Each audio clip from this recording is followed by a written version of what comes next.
So here with my friend Brian, who just returned from fighting in Ukraine. Brian, can you explain to us a little bit about your motivation of what caused you to go and fight, and a little bit about your experiences there? Right. So I didn't expect this war to happen because, let's face it, when's the last time a war this big has happened between, at least in a conventional sense, especially on the continent of Europe.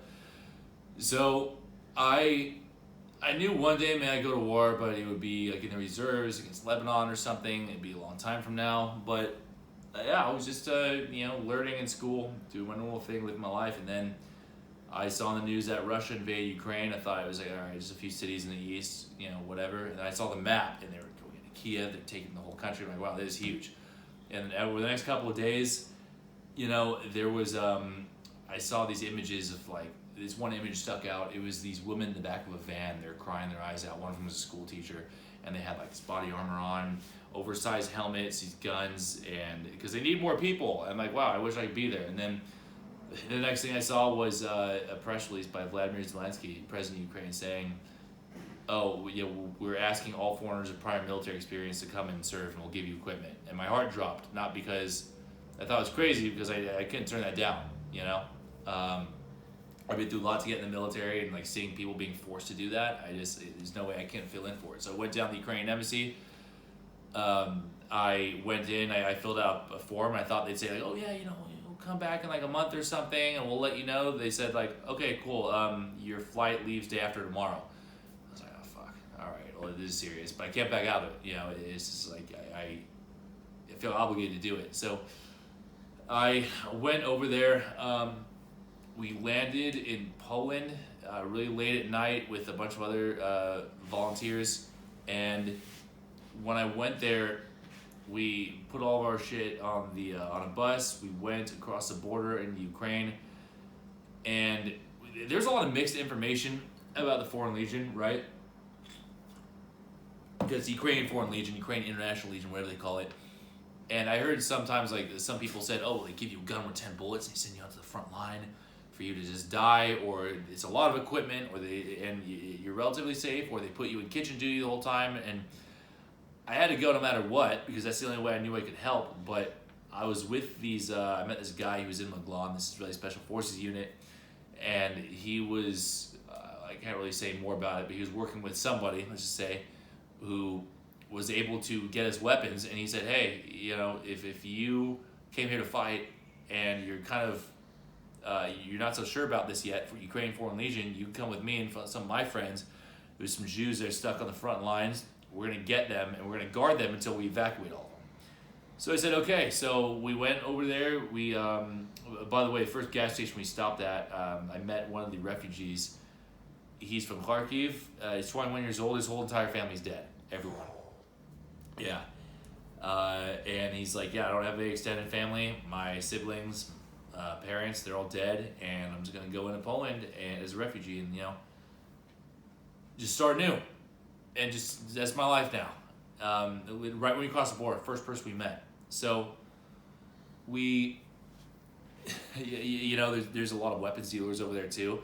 And one of the people we met was this guy who was in the French Foreign Legion, and we made this whole list. And we were like, okay, well, grenades, we want anti-tank rockets, we want this, we want that. We just made this crazy list, and I couldn't say, but someone said they'd cover it all. And he's like, okay, I can probably get you most of the stuff by tomorrow. Now, he gave us barely any of that because the supply routes were cut off by the Russians. But, we got these weapons. We went to the front lines in Ukraine, and it was near Kiev. And there was this group, it was this Jewish community, and we were evacuating them, right?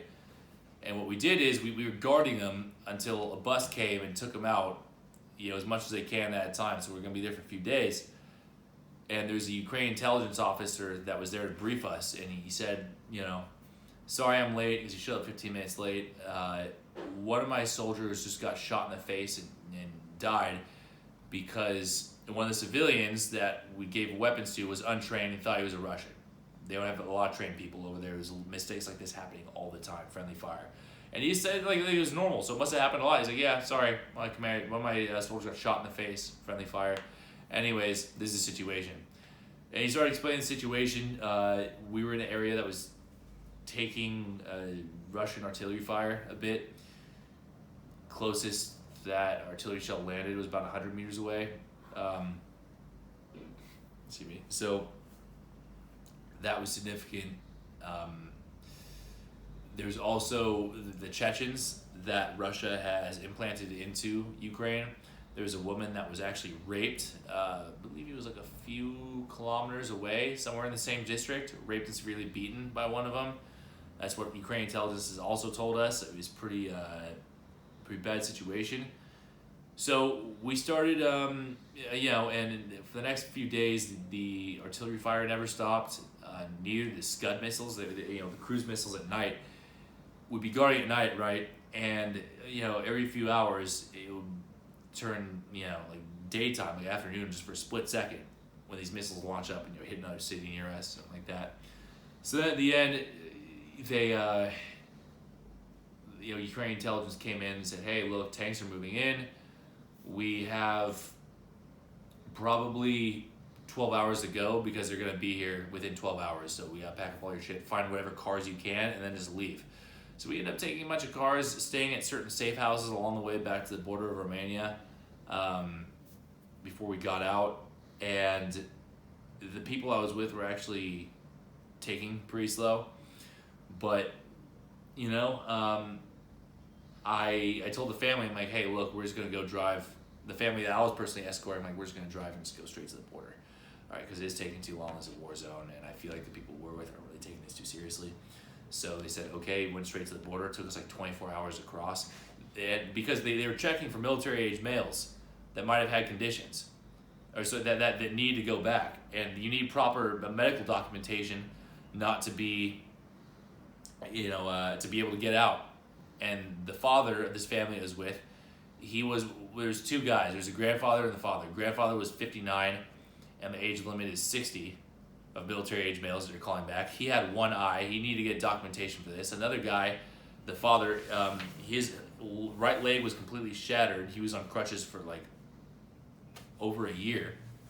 So he needed medical documentation for that. There's a guy with one leg. He had to go back, and they tried to draft him in the military. That's how desperate they need people.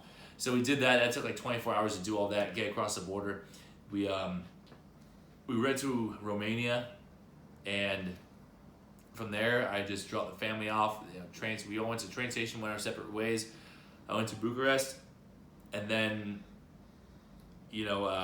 flew out. So many refugees. Everything's completely crowded. Flew out to Israel, and then started immediately planning on coming back. Because look, I served a lot of Ukrainians in the military. They're really amazing people, and it's like I couldn't get in the U.S. military. Most of my family served in the American military, so I converted to Judaism to serve the Israeli military. All democracies matter. All allies matter. So that's what brought me over there. This mentality to Israel, serving this military, and that's what brought me over to Ukraine. So that's why I'm going back. I have a friend of mine who served in the Marines, combat vet in Afghanistan. He's a machine gunner, and he's the same exact gun I used in the Israeli military. So now we're raising money to get better gear, so we won't just go out there and get killed. Just go back and fight indefinitely. It's horrible what's going on there, and they're all human beings, but at the end of the day, you could donate as much as you want to all these charities to help refugees and everything else, but that might mitigate some of the pain. But what's really causing the problem is the Russian military, and they need more equipment. They need more trained people over there. And even if I could take the place of one person that's a mother, like the people in that van, the school teachers that don't belong there, that didn't sign up for that life, then you know what, fuck it. That's something I'm willing to do, to go over there and take their spot. So that's the plan right now. Were you in any firefights that you? So during the stage of the invasion, Russian soldiers on average, they were dying at a rate of like 1,000 a day. So they pulled back.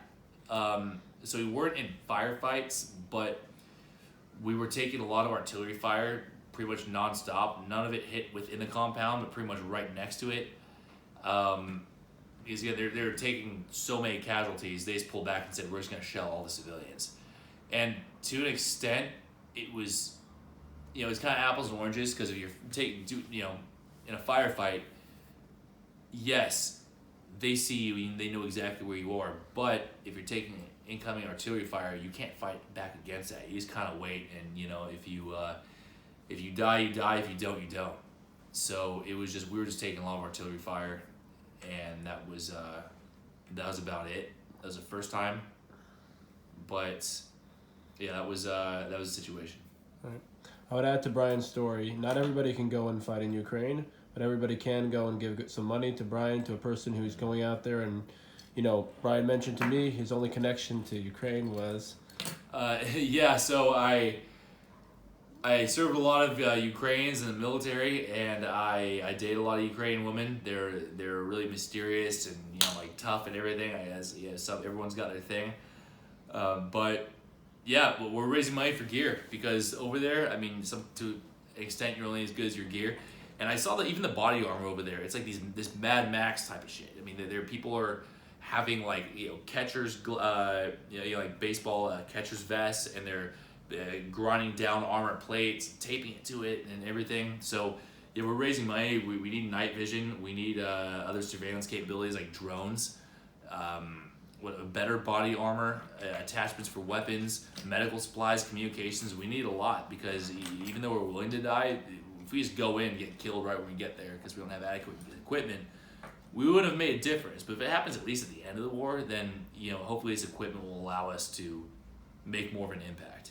Absolutely. And save more lives. Absolutely, and you've gone over there and you've done your bit to help them physically and put yourself in harm's way. And I think we could all do a little bit of something, chip in to help Brian be able to save more people. And Brian's mentioned to me that he's had the privilege of being able to save multiple lives, multiple families, help them get to safety. 70 Jews we evacuated across the border. Kol hakavod to you, all the respect, and I think it's our job now to help Brian get the help he needs in every way.